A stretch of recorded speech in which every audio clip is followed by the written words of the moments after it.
Going into the very final game of Miramar, and it's been another really good Sonics day. Obviously, there's no surprise there. There was a lot of talk that we just had on the desk about Oath. I don't really know what else there is to be said about the team. I don't know if you have anything to add on that, Stephanie. I mean, you and I, when we did our picks, right, the people that we think are going to win the entire grand finals here for PCS2, I picked Oath and you picked Sonics. And this is, from kind of the very beginning, these are the two teams that we saw quite a lot of potential going into. And as we've coming to the end of the halfway point, and kind of almost really 2/3 of the way now through this series, I think there's definitive reasons why. Now, obviously, Oath has had a little bit of a rocky start where sometimes, as you even heard Matt say, right, you don't always see what they're doing. Oftentimes the work that they're doing is off camera out in the kill feed. Yeah, they're really fantastic at third-parting fights, managing to squish themselves into the late game. And even if they can't stay 4-man up with 1 or 2 players alive, still do quite a bit of damage for themselves. And that's why we've continued to see Oath in the top 5 across damage, kills, knocks, really kind of every asset that you can think about when you look at PUBG at this level.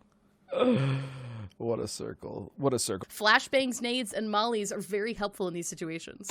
Oh, yeah. I mean, utility is, it's such a vital part of this, where it really wasn't. Again, I kind of talked about it last game. Utility was not anywhere. Oh, jeez, that's a lot of utility. There you go. I mean, utility gone. indeed. Yeah, that stopped. Molotov, right, by Win. Sharpshot unfortunately took a bit of damage from Oath. This would be enough for Sonics to get the opener here on this Jazza looking for an angle. And a little canted. Didn't find a red dot. Canted will do. Actually, don't mind using just a canted. Yeah, I think it gets a little bit of It's fairly hate, clean. Yeah, it's fairly clean.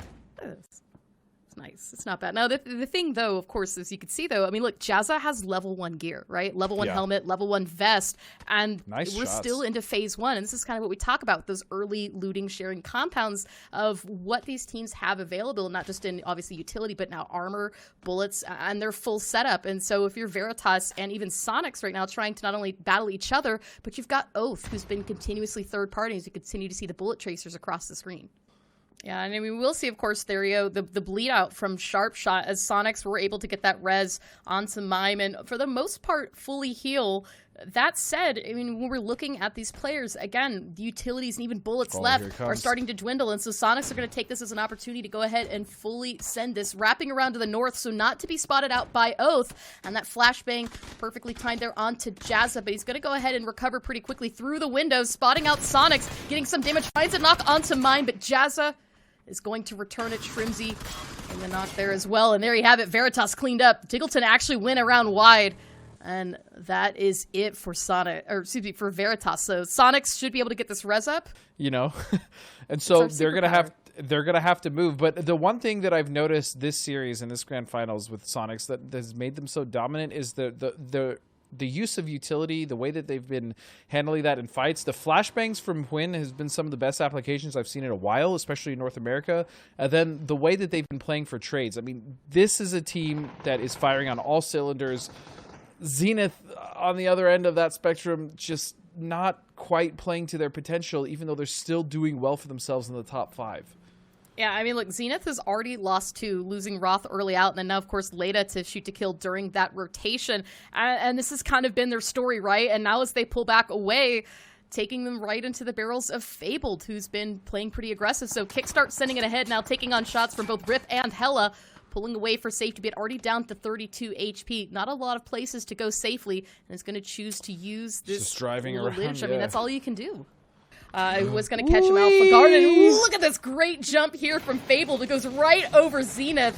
Haxetti, though, is going to get taken down to 7 HP. Molotov in hand. Can they get a knock here? No. So Kickstart says absolute denial here. Rough.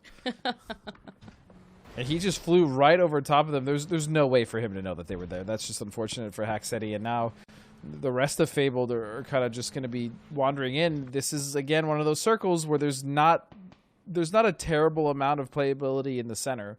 There's a little bit because of some ridges and defilades here or there, but overall these guys... Oh, they're doing it again.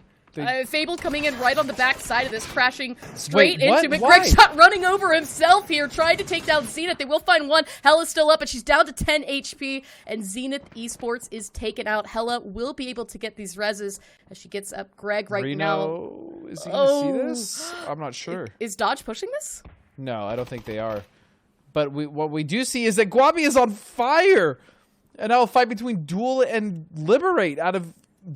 This is madness. This is exactly what I was talking about. These teams are just going to run into each other, and it's not by choice. I mean, it's insane. And right now, Carnage is full sending it into this fight as well, and so they need to pick this up quickly. Simply Matt has been knocked. Unfortunately, I think Ice Tech trying to pick up Guabi, who's down to just 1 HP, working on that res. And now, as you see the kill feed here. Here comes Comets. Nades are out. It's actually going to get some more knocks and flushes on here. Ice Tech somehow survives that vehicle explosion, though. It's going to be enough to take down Guabi. So Liberate is down to 1, but look at this. Victor doing a number as Comets have joined the party. Not only have Comets joined the party, but they're very much pushing themselves through the front door. They're really trying to get in, and Duel is still recovering from that fight with Liberate, which is still up. There's still one member of Liberate up. This is a crazy fight, and these buildings are not easy to push at all. There's only one way up to the top. And Ice Tech's really doing a number on here. We can see Balefrost has side on this as well. So Oath third parting out from the west. Duel managed to recover getting those reses. So they are still 3 players up. But now, as you said, there's nowhere really to go outside of this compound, especially now that we know Oath has angle up to the north, as we can see Relo rotating, looking for another vantage point onto this. Comets get nice. D3's going to find a knock on to Danny G. If they can synchronize grenades in each one of those 3 windows for the upstairs portion of this building that Duel is in, they could really do a lot of damage, if not even wipe them. The problem is if they throw in one at a time, they have time to get to one of the other rooms or run around upstairs, and there's another shift, and it's not good for any of the teams that are currently in this compound, but it's also really not good for anyone else either.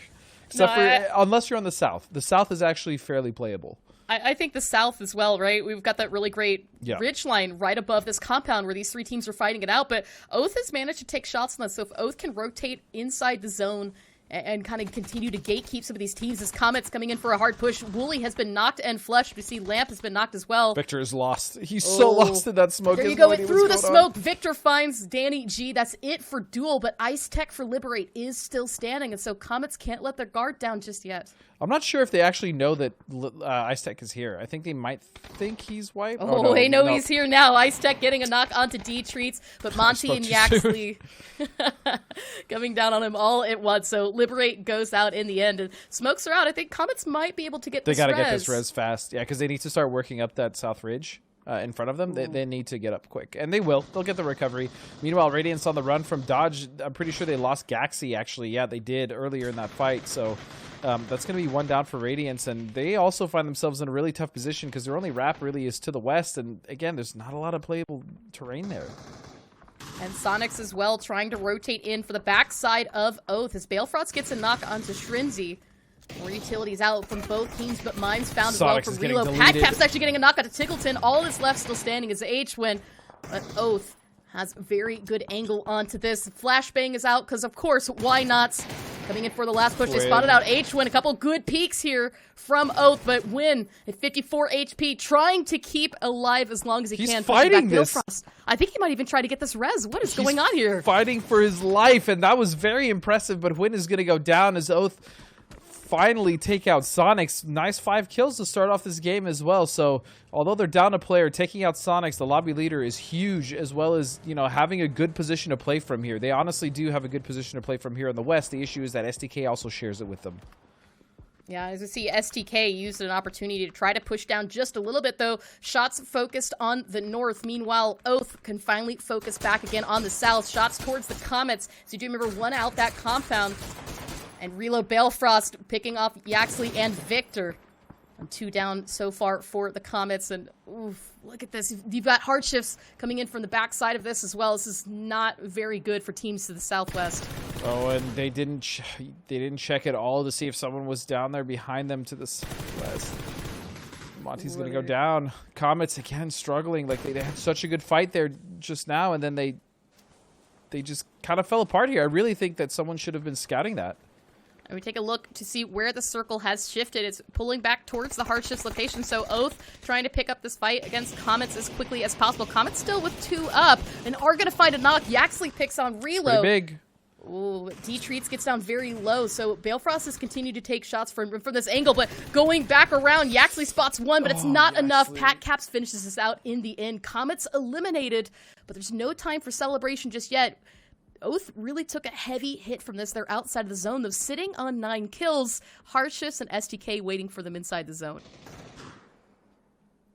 And speaking of sending it when they need to, Oath really tactfully right now taking the approach onto Shoot to Kill's compounds. Real looking for a knock, gets quite a bit of damage, doesn't do really much. It's a really 12 rough actually cross. returns It's that. a really bad cross.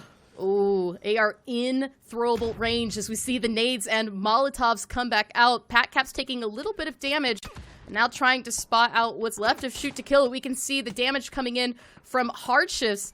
As Pat's actually going to send it into the zone. Yeah. I think Oath is done, like you said, denying the points where they can as Real's got smokes out to try and prevent Shoot to Kill from taking anything here and maintain as strong of a lead as they can. But anyways, though. Oh, yeah. I mean, Civ and Purdy both picking up those kills. That's actually really counterintuitive to what Pat just did. If Relo, like, I don't know if they communicated that they were going to do that, but Pat basically, I like the idea. I think Pat was right in denying himself. The problem is, the other member of Oath didn't, and so they both got picked up anyways by STK, which is what Pat I think was trying to avoid in the first place. So that one was really disjointed. And Shoot to Kill now can turn their attention to Hardshift's, who have managed to hold a strong position to the south. Hardshift's aren't quite in the zone. As you take a look at that little mini-map, guys, this little mountain that they're holding on is not in the circle. And so they're going to hold this edge for as long as they can until the blue zone closes in, as Maluk and J-Sank trying to take out who they can for Shoot to Kill and manage to continue holding on to this southwest edge. But as you see, every peak is met, unfortunately, with a bullet by some team. Everybody's got eyes open. Ooh. Shots coming out onto Chubba Spray isn't good, but STK, this is a very good position if they can clean it up and get into the circle. This is massive for them because they can pick up the points they desperately need to get closer and closer to Sonics. Alo getting the knock on Chubba as well, and Shoot to Kill turning this back in their favor. As all they've got left is J-Sank, who right now is working on a res. Alo, Purdy Curdy with plenty of utility out. Hardshift's are going to be 2 players up, but Alo right now with the barrel looking for that close range knock. Finds one. Lobes goes down.